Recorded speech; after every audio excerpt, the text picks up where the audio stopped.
Thank you so much, Chair, Madam President, and thank you so much for being with us this afternoon. You published on the 22nd of September the first results of the stress test related to climate change.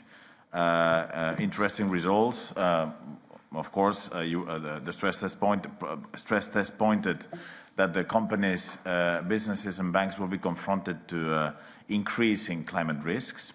And you even pointed to that in the worst case scenario, Europe GDP could be knocked off by 10% and that corporate default could rise by 30% in case we are in the worst case scenario and the transition is done too slowly.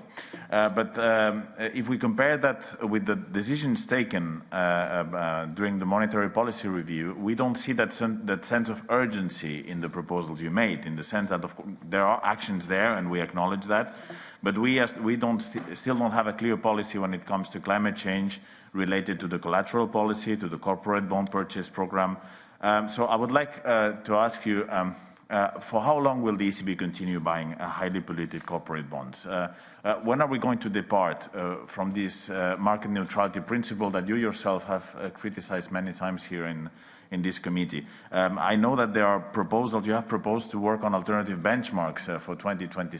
I don't know if you could tell us more about this, but we see that in the review there is a lack of sense of urgency, and we would like to know also the next steps when it comes to adapting monetary policy to climate change. Thank you so much.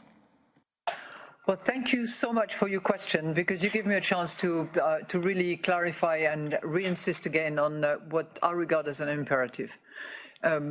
First of all, you're right. We published last week the results of this what I call the top-down stress test, which will be complemented next year in 2022 by the bottom-up stress test, which will focus on a bank-by-bank basis and will actually include all the systemically important institutions.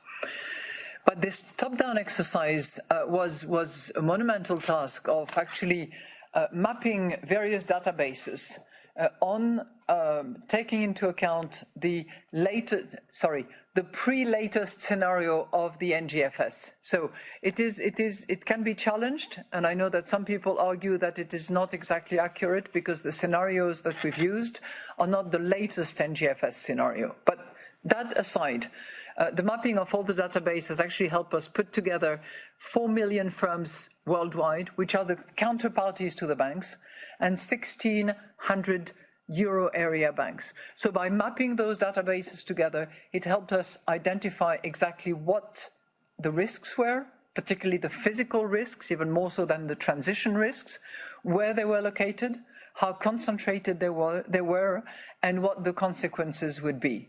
So, as you mentioned, it has a serious impact on GDP, and it would clearly have a much heavier, it would be much more costly in terms of outcome if those risks were not taken into account now, essentially.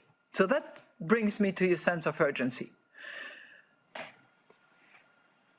First of all, 2 years ago, if you remember, I did appear before you and I did answer your questions, particularly concerning monetary policy, particularly concerning the European Central Bank traditional acceptance of its mandate and its role and the scope that it considered.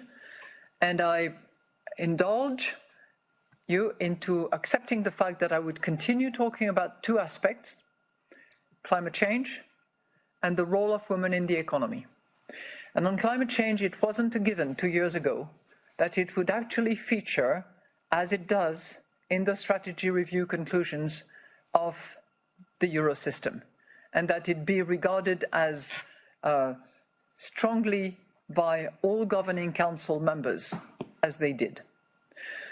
Now, I'm not taking the credit or claiming anything in that regard, but I just want to remind you that quite a journey has already been traveled, and it's not the end of it.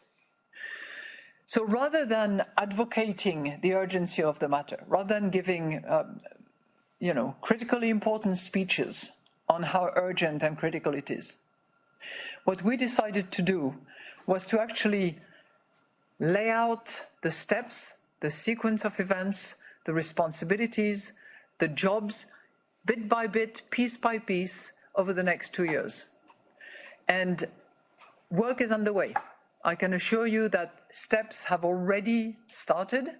We are on schedule and we will deliver on the calendar that we have laid out.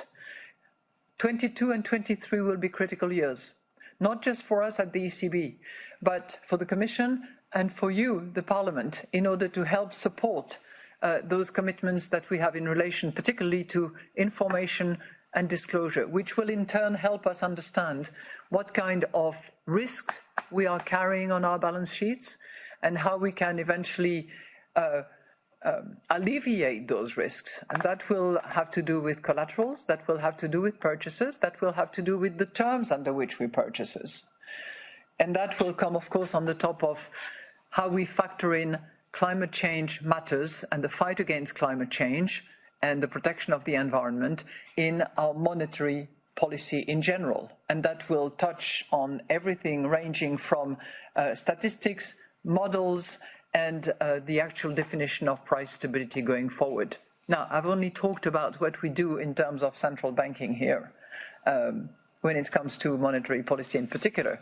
There's a whole segment of work that is underway and will continue to be delivered on the supervision side of the European Central Bank. But you will be seeing Mr. Andrea Enria soon, and he will be in a position to explain to you in great details what they're doing. But if you look back, publication of the guidelines, initial assessment conducted at the request of the SSM by the banks themselves to conclude that not enough has been done and they are at risk. And you carry on, next year, the bottom-up stress test exercise, publication of the results, and we will be at it, trust me. Thank you. Thank you.